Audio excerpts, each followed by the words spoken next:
Notts County Talk, we are live on a Sunday night with episode 61 of the Pavis Perspective. No game this week for Notts. We're going to be discussing the Bromley game that we sort of had our say with after, but, 5 or 6 days have gone past, so we've had time to reflect on that. And also the fans forum. We look ahead to possibly some of the results in the FA Cup and what that might mean for teams' fitness and what fixtures they've got coming up. And then we look ahead to Southend. A weekend without football, George. Have you had a good weekend? Yeah, it's been all right. The weather's not been great, has it? So it's been quite limiting in that sense. But yeah, it's been all right. I prefer it if we did have a game, to be honest. But on to Tuesday, I suppose. It's a long time. It feels a long time until the next home game. Yeah, well, it is. It's a little while, isn't it? Yeah, just 2 weeks yesterday. So it's not great when we don't have the home games to go to. Evening, people that are joining us. So evening, Chris. Evening, Shane. Evening, another Chris, Debbie, James, Derek. Lots of you joining us again. Thank you. Appreciate that. As always, we are powered by Better Lights Computers, a computer shop in Mapley, Nottingham, specialising in computer repairs and doing some great prices on computers for you. We obviously couldn't be doing our podcast, as I've said before, without the help of them. We're currently using one of their laptops, so check them out. They are in the description. We've got a question tonight. How long have you been supporting Notts? So it's one that we're interested to know sort of how long the people that watch us have been supporting Notts. We'll obviously put ours in there as well. So that's an interesting one. Callum, welcome. Ian, welcome. Charlie, Andrew. So plenty of you here tonight as we look ahead to a tricky game. Let's go back, George, to last Tuesday. Reflected on it. Anything changed in your mind? Not really. I was a bit gutted at the end of that game, and I still sit on that sort of that belief that we should have won that game. Really, we had our chances. I think we let Bromley have a bit too much in the game. A few players caught sleeping. I think, to be fair, there was a few strange performances. Yeah, disappointed, Tom. Disappointed. Yes, they had their chances, but I can't believe we didn't win the game. Me too. When you hit the woodwork 3 times, you have a 1-on-1 with the top scorer in the league that he's allowed to miss chances. I mean, this is classed as a drought for Langstaff, and it's not really been very long, has it? It's been not even 3 games. I mean, it was right at the start of the Wheelstone game he scored, but I hope that doesn't come back to bite us, because now Wrexham are 1 point behind us. They're on our tails. They're battering people. They won 3-0 today against a very poor Oldham side, albeit. I'm glad Wrexham got on TV, though, because that will give them a financial boost that they need to compete at this level. Yeah, and a bit of coverage. Yeah. Yeah. Much of that, yeah, no. It's good to see some other teams getting coverage in that league. So I'm happy with that. But they're really in form now, aren't they? I mean, and they're getting wins when they're not playing very well. The first time we don't really play very well, in a long time we don't get the win. But I agree, we definitely should have won that game. And it annoys me. Kind of annoys me quite a bit is the manner that the opposition played in. Like, that's just gonna, like, if we'd played a side that were coming at us all game and matching us stride for stride, and it would have been easier to swallow that draw. But now it's going to put a blueprint of this is how you have to beat Notts. And it wouldn't surprise me. Then the next side that comes to Medley and Yeovil, if they want to play the same way as Bromley, because they've seen that that's the only team in the last 8 games to stop us, wouldn't surprise me at all if they come and play like that. Definitely wouldn't. On the flip side of that, though, the chance they had where I think it was Cheek sort of go through and he takes it past Slocum, open goal. I watched that chance back and there was 5 different things he could have done there to make his life easier, and he could have just tapped it in.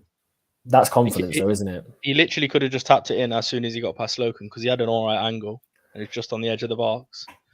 And then he could have dummied a shot when I think it was Baldwin blocks the shot, and then he's basically got an open net. I thought that was a ridiculous chance that they missed. So, in one sense, I'm disappointed that we didn't get 3 points. but they did have some good chances. That being the main big chance for me. So yeah, I think that we said it as well. The break came at a good time this weekend. I'm sure we'll have been working hard on the training ground, sort of assessing the performance and the result. And sort of on to Southend, really looking at Southend. But yeah, I think it's going to be a funny one, because I think if we draw tomorrow, and then I think Wrexham play on Wednesday, don't they? Tuesday, if we draw Tuesday. Yeah, sorry, Tuesday. But Wrexham play on Wednesday, don't they? Yeah, because of their cup game, I think. Yeah, so if they win and we draw against Southend or whatever, they go top then, and I think that'll be a test of our sort of character to see how we deal with that being taken off the top, or because I think it really, for me, it's going to be one of them now where you've just got to stay on top. I know it's the obvious that you stating the obvious, but I feel like if we come off the top, it's going to be extremely difficult to get back up there. I don't want it to be like we're clinging on either, because we're not clinging on. We've drawn one game, so it's trying to get out of my head. Like Wrexham are right behind us, but it's one game. We said this would happen, though. A lot of people were gloating towards Wrexham fans and opposition fans, and we said it, within the space of 2 games, the whole league could be different. And look at it, the whole league could be different come Wednesday night. I mean, I don't know who Wrexham have got. I'm not sure who it is, but Southend is about, bar Wrexham, the toughest game we could have away from home. They've got Scunthorpe away. So, well, Scunthorpe will roll over. They're a mess. They're an absolute mess. If Scunthorpe got anything against Wrexham, I'd be surprised.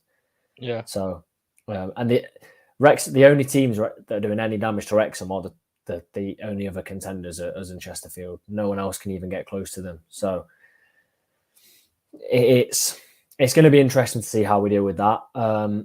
I also, on the flip side, we play Southend a day before. We could open up a 4-point gap for them then to have to respond to. So it is an interesting one. I think it's a very, very, very tough game. We'll go on to it in a little while. Question from Derek. Do you think that playing the high line against teams that have speed up front will come back to haunt us? I would like to answer that one first, George. I think the answer is Richard Brindley. I think he should definitely, for me, I said it after the game, he definitely should have, he 100% should have started against Bromley. 100%. Aidan Baldwin had played one game in like a month and a half, maybe a good month at least. And then you're going to chuck him straight in again. I know they played well and they didn't concede, and we got the result we wanted against Torquay. But for me, Brindley should have been straight back in. What do you think? I think it's all good and well sort of having Brindley in there because he is quick. Don't get me wrong. I think he can pretty much match most pacey strikers in this league. But let's say they flick it over to Chickson's side, or they flick it sort of, not Chickson's side, Cameron's side, and then whoever's playing central, it's been Rawlinson, hasn't it, at the minute. So if they go down that right, that sort of left-hand side, but it's the right-hand side if you're attacking, obviously. But then I think we could be got at. I do. Go on. It literally halves their attacking options, though. It doesn't matter if it literally cuts it in half. But if they're just going to focus on going down their right hand side, then you can just push over and stop that. Yeah, but I do think we can be got at, though. No, yeah, don't get me wrong. If you get someone, there's the lad Chesterfield I've got. I cannot remember his name for the life of me. They signed him from a couple of leagues lower down. He's lightning quick. If we go to their place and play that high line, you never know. I'm surprised it's taken this long for a team to try it. Are you? Yeah, I am. But again, I don't see this being the undoing or not. I don't. I really don't. I think defensively we've been really good. And if it's not like we're going to stand there and have balls being taken over the top, and we're just going to stand there and think, oh, we're just going to continue to do this. It's not working, but we're going to continue to do it. Like Luke Williams isn't afraid to change something after 5 minutes, 10 minutes, whenever in the game. So I'm not too concerned really about maybe certain styles not working, because it's not like we stick to it like glue, is it? We're pretty interchangeable, I think. I think even if you had to change formation mid-game, we'd do it. Luke Williams would do that. He wouldn't put it past him.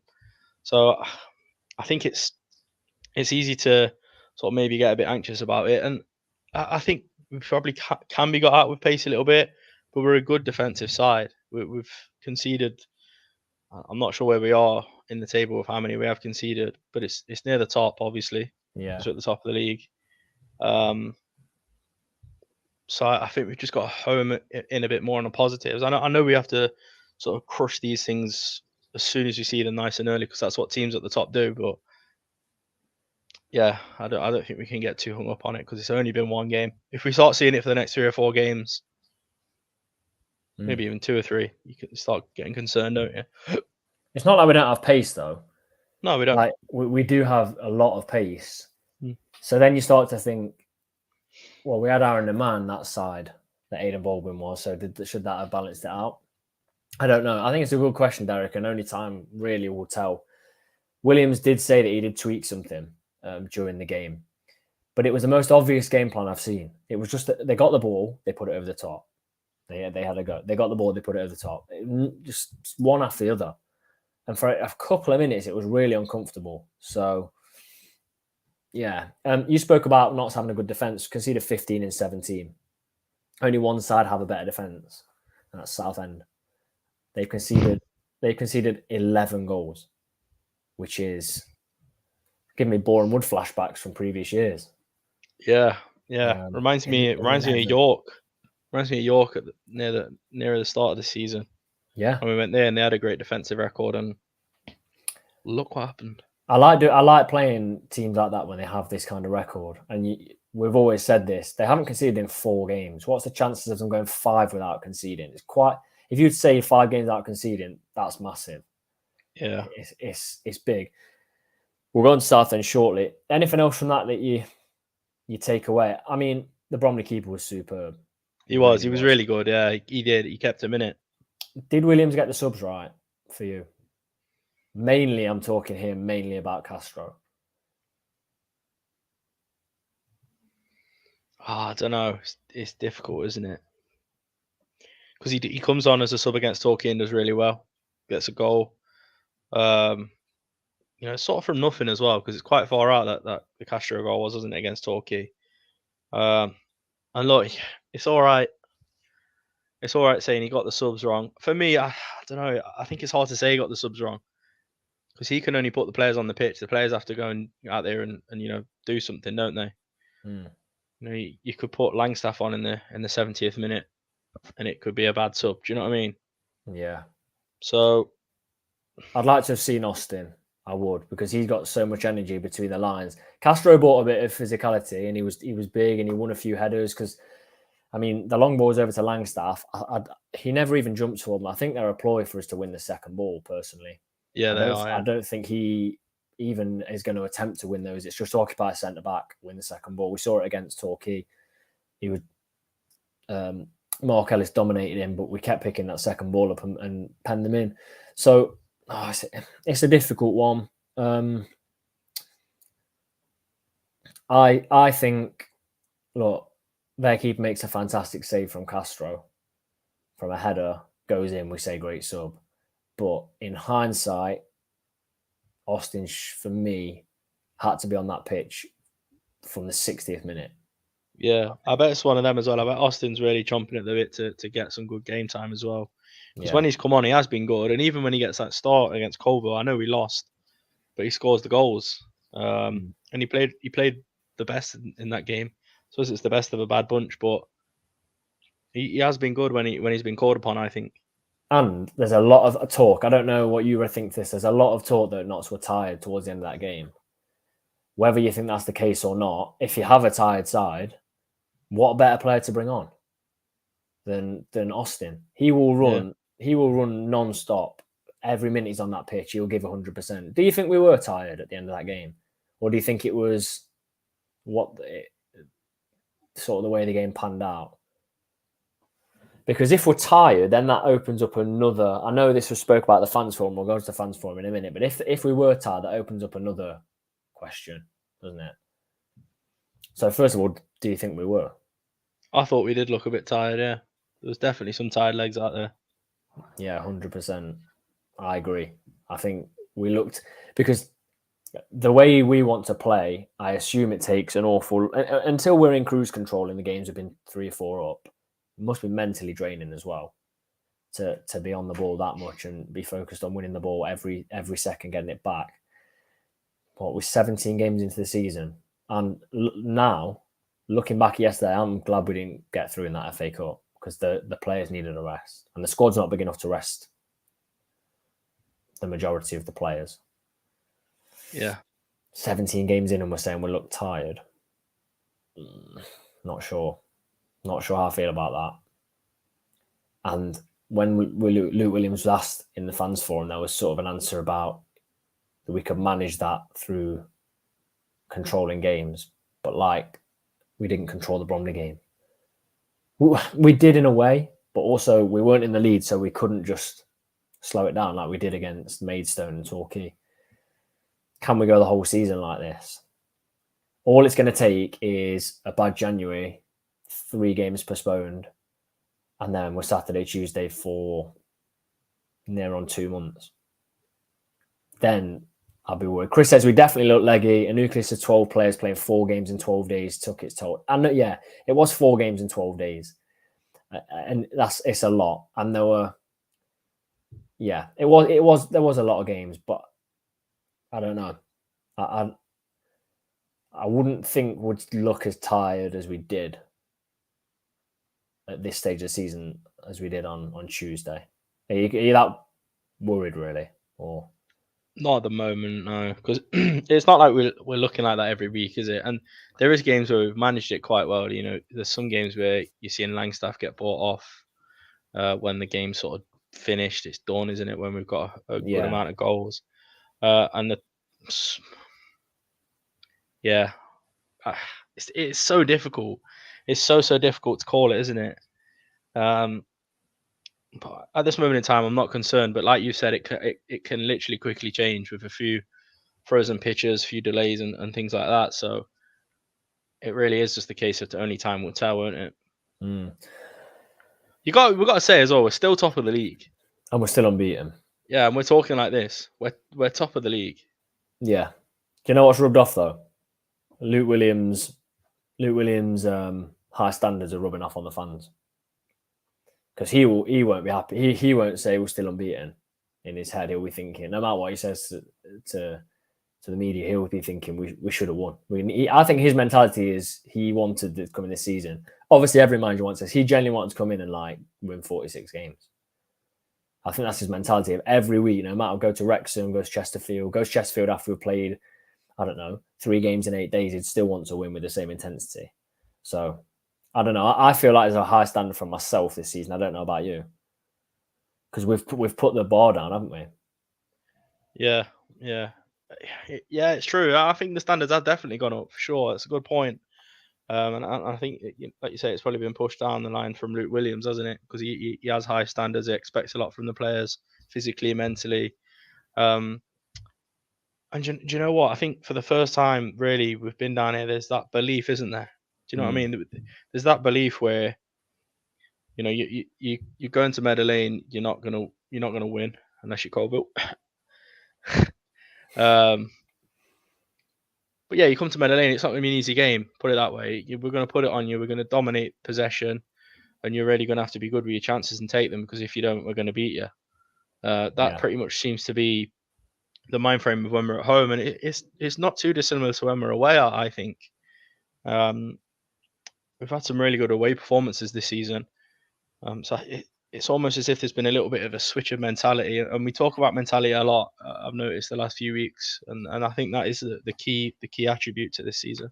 Yeah, Chris says, I think Luke Williams knows a standard that's needed to win the league, and he won't accept second best. It's got to be the standard's got to be way higher than last season if we're going to win the league, because Wrexham are strengthened. They'll go again in January. And I have no doubt in my mind. You know, they're the underdogs. It's an underdog story, as it's been built. The underdog story. They're going to go again. How have they built that? It's like saying Man City are the underdogs, isn't it? Yeah, I know, but you know, all the Americans believe it, don't they? Because they don't know a lot of them fans don't know the footballing pyramid in England. They think, well, if we're being told they're underdogs, they must be underdogs. So It's interesting. Like 14 grand a week when I plays on it. we're a big club in this division, massive club for this division, and we're the underdogs in the title race compared to Wrexham. Top of the league as well. Yeah, we're top currently, but it'll be interesting. I did predict the league will change hands a few times this season. I still think it possibly will. I hope it doesn't. No, but look, it's hard, isn't it? It's really hard. I think I know I keep saying it, but I genuinely feel like if we come off the top now, it could be doors for the automatic space. I really think if Wrexham overtake us, that's it. You think? I think it could be, yeah. Yeah, I fully agree with this with James. James says the Wrexham money factor is unfortunate. The league would probably be ours this season if it hadn't have happened.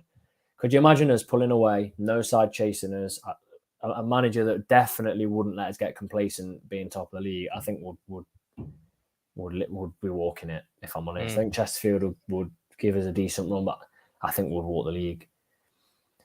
The league would have Grimsby in, if Wrexham would have gone up, but I still think we would have had enough.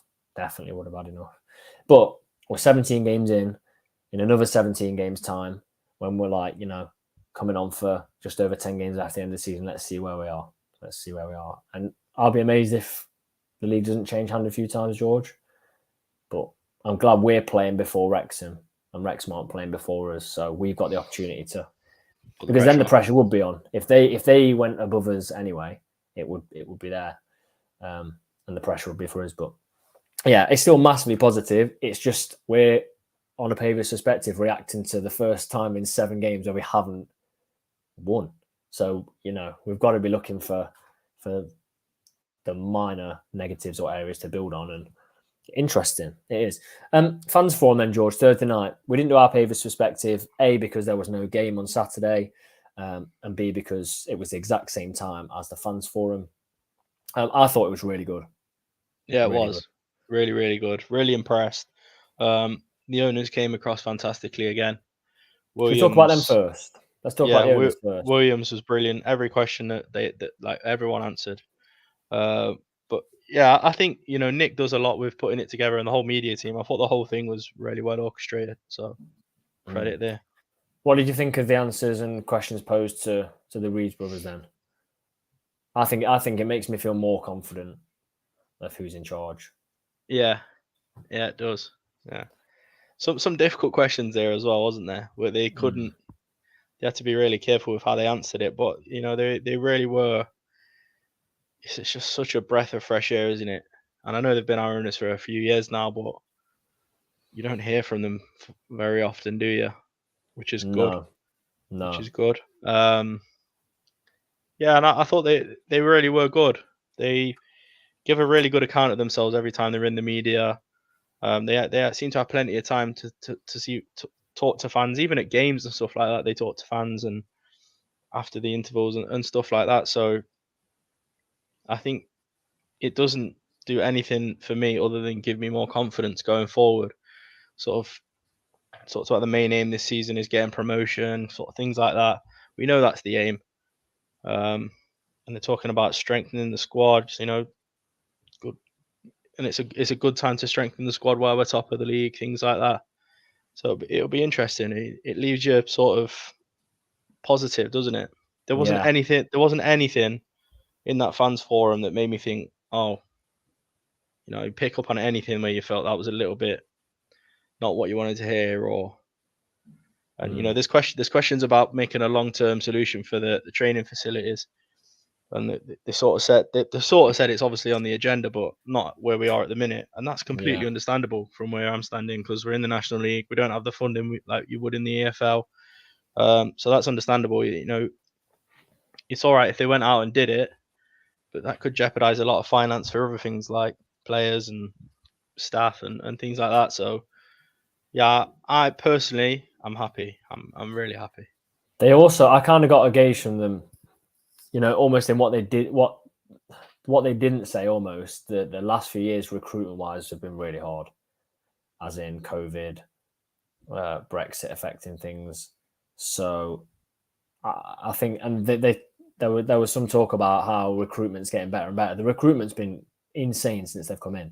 I was driving the other day and trying to make a list in my head of who we've signed permanently under them, and like how many have been successful.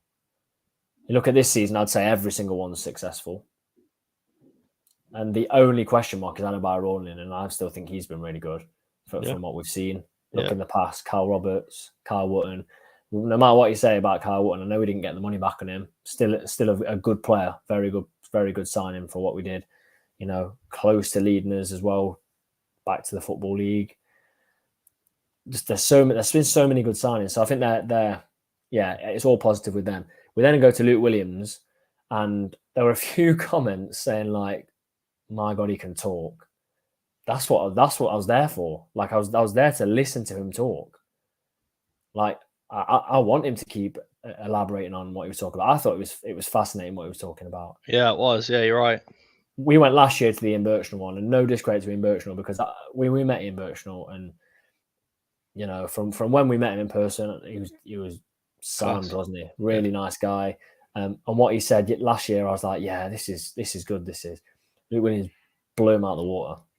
It was next level. Like I'm not just saying this. You could have been listening to a Premier League manager talk. If you didn't have an image and you were just listening like on a podcast, you would have thought it was a Premier League manager. Yeah, he was so clever. And there must be teams around, and I include Forest Green, that had Luke Williams under their nose, literally in the same division as the one they're in now, or well, almost the same division. They're in and around that division. People could have picked him up, and no one picked him up, and now he's coming to non-league. Tactically, and I'm not saying this to like wind any Wrexham fans up that are here or listening to this. Tactically, way above Parkinson, miles above Phil Parkinson. Yeah, and Wrexham fans I've even seen Wrexham fans say that a good 10 games into this season that he doesn't know what he's doing, or obviously results have improved.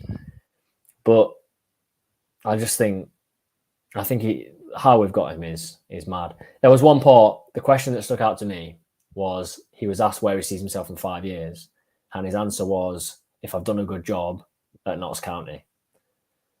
Now, we've heard this before, but we heard it in less of a certain term. We said, I'm here for a project from Berkshire, didn't we? This is almost more than that. What do you think that answer? Do you think there's no other answer he could have given, or do you think could be? No, there's definitely other answers he could have given, but I think the way he's worded that is good. And let's be honest, right? You can sit here and say, yeah, he's going to be loyal to Notts no matter what.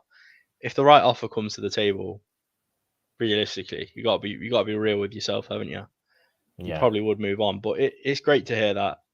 And it almost makes you feel like it'd have to be a really good offer. Do you know what I mean? Yeah. A really good offer to pull him away, not like a, relegation battle in League One type thing. Yeah, but could you imagine him taking us up the leagues and like? Yeah, it'd be great. It would be great.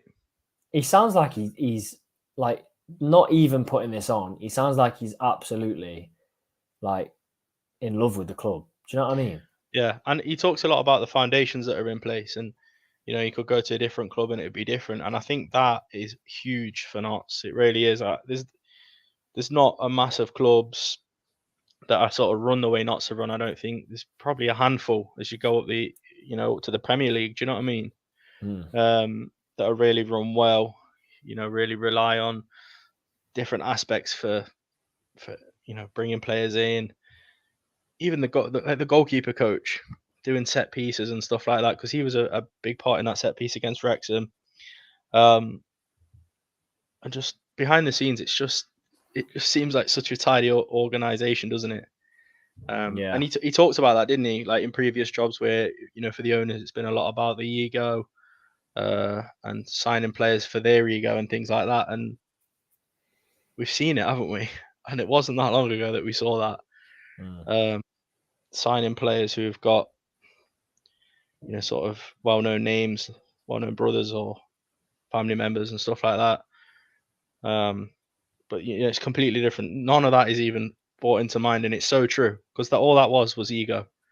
And there's absolutely zero of that with the Reitz brothers. And yeah, it's class. It's class, and you do sort of feel like it could retain Luke Williams if a certain offer did come along. The way it's run here, a lot of it revolves around the way the head coach is thinking, and it's a really well run machine, isn't it?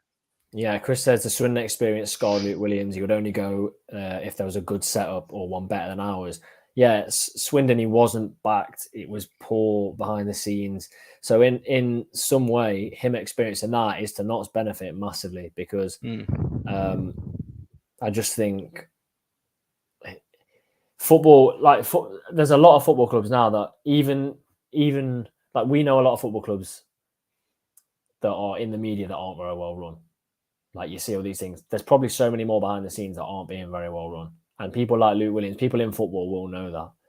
So it's interesting. Evening, Maggie, thank you for joining us. Appreciate that. Appreciate the near 100 people on a Sunday night giving up your time. Really, really do appreciate that, don't we, George? We do. We do, yeah. The fans forum, we could go on and talk about that for hours. We really could. It was superb. If you haven't watched it, I urge this week, make that your number one priority. Or before the Southend game, make that your number one priority, to take 2 hours of your life. Even just if you're not watching it, just have the sound on next to you and listen how good it is, because it is really, really good. There's about a 15-minute section you can skip. Goes on for a bit, but other than that, it's superb. We are currently 2 subscribers away from 2,400 subscribers. So if you're not subscribed now, just pop down and press that button to subscribe to us. It'll notify whenever we upload. And we'll really appreciate that. If we get 2,400 before Southend, that's the goal.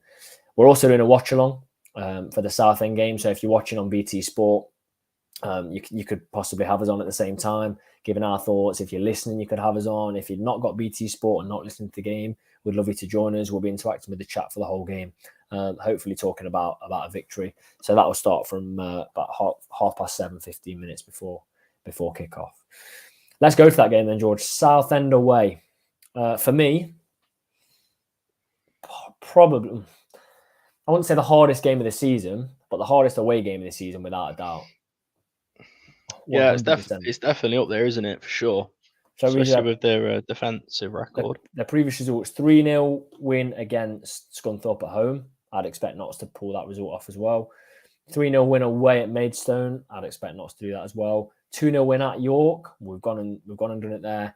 And then a 3-0 win at Barnet, which is probably the standout of those.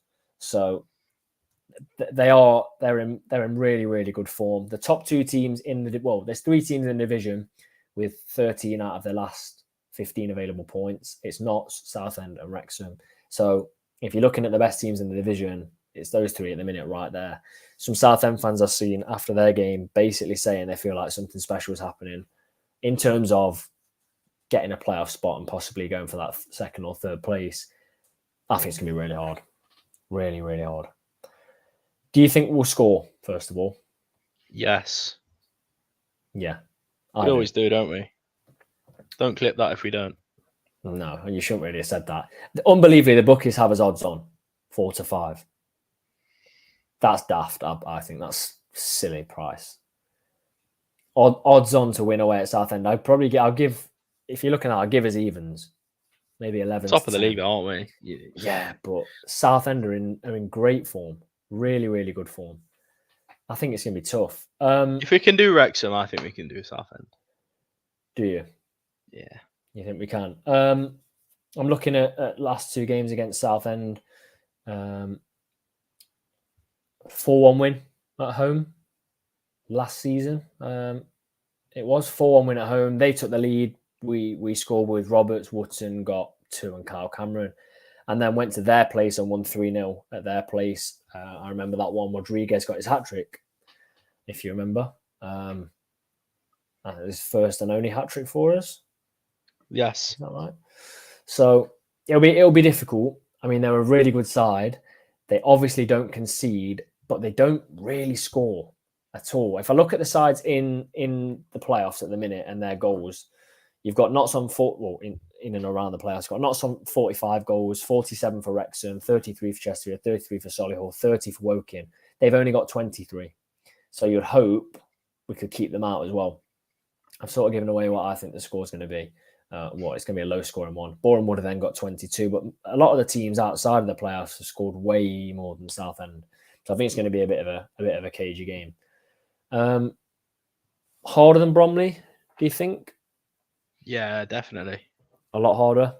Away from home, they're like you just said, they're in good form, good defensive record. Definitely. Would it suit Notts then if they took their confidence and came at us? Do you think a confident side attacking Notts? Do you think it would suit us? I think it would. Yeah, play into our hands. I agree. I think it would. I think it'd leave massive gaps. Yeah. And I don't think they will sit back. Why would they sit back? They won 4 in a row. Massively high in confidence. They won't change how they're playing. They're scoring a lot of goals. I mean, most of their goals this season have come in their last 4. Like they've scored so many in their last 4. They've only got 23 in the league. In their last 4, they've got 11 of those, almost half in the last 4 games. So it will be interesting how we set up against them. Should we go for our team, our lineup? Go for it. I would keep it the exact same. I would as in formation wise. I Okay. wouldn't change any setup or anything. I think Luke Williams will stick with that. Yep. I'm gonna predict here that you would put Bromley in. How the hell did you know that? I just know you that well. Sharp as a knife you are. So you'd keep the same side but put Bromley in. Yeah. We created so much, didn't we? We did. Yeah, and I don't think you can change it. And please let Scott have 90 minutes. There's no way he can't do 90. Just let him do 90 minutes. I think Scott's been great these last few games, you know. I do, I really do. And it's obviously difficult, isn't it? Because you don't want to take Langstaff off as well, because he's always got that, goal off from nothing. Do you know what I mean? But for me, you can't change the midfield duo because they're the best. They're just the best. It doesn't matter what league you're in, they're the best. Basharami and Matty Palmer. Ruben, you can't drop him. Back 3. Rawlinson's been class when he's been called on. He limps. I think he limped off, didn't he? But hoping it's nothing long term. Maybe a knock or something like that. Cameron's not going to get dropped, and Chickson's not going to get dropped. And the main's not going to get dropped. So, for me, you can't change it anyway. No, I have to agree with you. I'd have the exact same side with Richard Bromley in. Personally, I think I can't see any way we change it because they've all been rested as well. There's not even the point of trying to swap it around because of niggles or tiredness. There's no reason for it. I think it's a big game, not for the fact we're playing Southend. I think it's a big game because it's how we react after a draw. After losing that 7-game run. I mean, we were close to breaking our record for consecutive wins. I think the Yeovil game would have been the game to break it. Like that's how close we were to doing it. A few games away. So I think it's how we react. If we don't react very well, I kind of agree with you about the curtains thing. I really do. If we don't react well and say lost this or drew, and Wrexham go and beat Scunthorpe, as I think they will, you've then got to pick yourself up from all of us getting 21 points out of possible 21 to if we lost this, getting 1 from 4. It's a bigger game than it looks on paper, definitely. Yeah, it is. You're right. Ellie says she wants to see Austin given game time. I agree. For who, though? It's hard, isn't it? It can't be for Palmer. It can't be for... The only player it could be, but then this goes against what we've just said, is if you have to drop a player for Austin, it would have to be Scott. But we don't want to drop Scott because we do so much work. Scott almost does what Austin does, but then I can't say has more of a goal scoring threat because Austin seems to score whenever he's on. But Scott also has a lot of goals when he's come alive in the last month or so. Yeah. So I agree. Ellie, let's just say if we could play with 12, Austin would be the 12th man. 100%. Brilliant. He's not that big. I reckon we could sneak him on. I do. What do you reckon? Probably not. Well, if you put him on top of Aaron the Man, you could just say we've got a really tall player. What do you reckon? A really tall player. Standard size player. Good adjectives. Really tall. Let's go for the poll first then. Go on then. I'll run through it. Go on. It's your job, isn't it? My job, Tom. Paid for it. How many years have you been supporting Notts? Interesting, this is. Interesting. Less than 10 is 17%. I wonder if which any is of the this season. second least. 11 to 20 is 19%. 21 to 30 is 15%, which is the least percentage of viewers. 30 plus years is 49%. Impressive stuff. You're Impressive 30 stuff. plus years, aren't you? Good one. So I obviously voted 21 to 30. Really? So 21 to 30. I'm 11 to 20. Only just though. I'm nearly 21 to 30. I'm Started sporting knots when I was 7. Went to my first game when I was 7. So we're either side of that bracket. Yeah. Either side. But it's interesting, 30 plus years for almost half the people watching this. So, I mean, over half the people watching this have had better experiences supporting knots than we have. Because we've had one promotion. I think in the last sort of 5 years, it's been pretty rough, hasn't it? Yeah, it's been bad. Relegation, all the playoff upset, and then also on top of that, England have lost World Cup semi-final and the Euro final. We've lost bigger than that. We've lost. When will it end? We've lost in the FA Trophy semi-final twice. Bigger than that. Stuff the World Cup and Euros. We lost to Harrogate, who were a League Two team. When do you ever lose in a non-league trophy to a League Two team? That's how unlucky this club are. They thought, oh, we'll chuck a League Two team in there after they've had their own transfer window. So, I mean, we are an unfortunate side, aren't we? Disgusting. Right. Let's get our score predictions in. Begin to put yours in if you're watching and would like to. I've already said I think it'll be a low-scoring game. I think it'll be 1-0 Knots. I wouldn't be surprised if it's a draw. But I'm going 1-0, and I'm going to say Langstaff gets back on the score sheet. Interesting. I'm going to say 2-0 Knots. Chickson. It's not even ridiculous to say it every week. That's probably more sensible than any other player. Langstaff and Chickson.